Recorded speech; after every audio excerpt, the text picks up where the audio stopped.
Vincent Malloy is 7 years old. He's always polite and does what he's told. For a boy his age, he's considerate and nice. But he wants to be just like Vincent Price.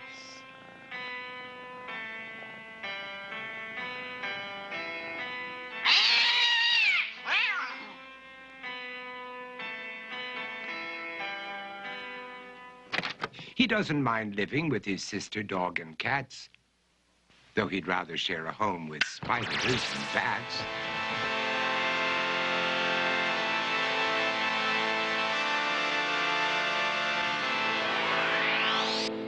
There he could reflect on the horrors he's invented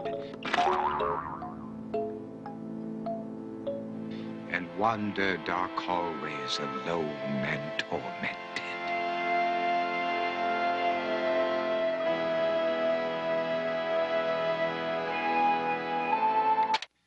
Vincent is nice when his aunt comes to see him, but imagines dipping her in wax for his wax museum.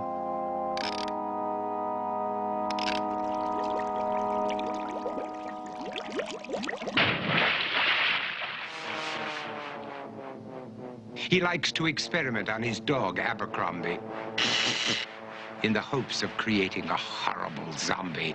So he and his horrible zombie dog could go searching for victims in the London fog. His thoughts, though, aren't only of ghoulish crime. He likes to paint and read to pass some of the time. While other kids read books like Go, Jane, Go, Vincent's favorite author is Edgar Poe. One night, while reading a gruesome tale, he read a passage that made him turn pale. Such horrible news he could not survive, for his beautiful wife had been buried alive.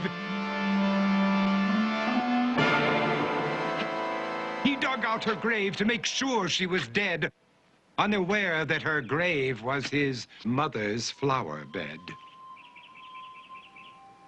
His mother sent Vincent off to his room. He knew he'd been banished to the Tower of Doom, where he was sentenced to spend the rest of his life alone with the portrait of his beautiful wife. While alone and insane, encased in his tomb, Vincent's mother burst suddenly into the room. She said, "If you want to, you can go out and play. It's sunny outside and a beautiful day."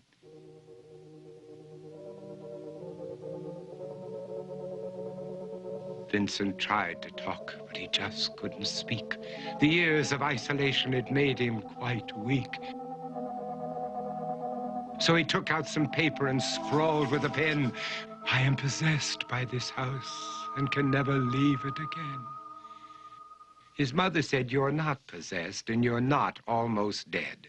These games that you play are all in your head. You're not Vincent Price, you're Vincent Malloy. You're not tormented or insane, you're just a young boy. You're 7 years old and you are my son. I want you to get outside and have some real fun." Her anger now spent, she walked out through the hall. And while Vincent backed slowly against the wall, the room started to sway, to shiver and creak. His horrid insanity had reached its peak. He saw Abercrombie, his zombie slave, and heard his wife call from beyond the grave. She spoke from her coffin and made ghoulish demands, while through cracking walls reached skeleton hands. Every horror in his life that had crept through his dreams swept his mad laughter to terrified screams.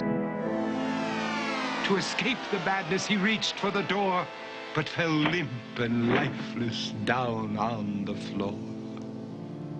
His voice was soft and very slow as he quoted The Raven from Edgar Poe. "And my soul from out that shadow that lies floating on the floor shall be lifted nevermore."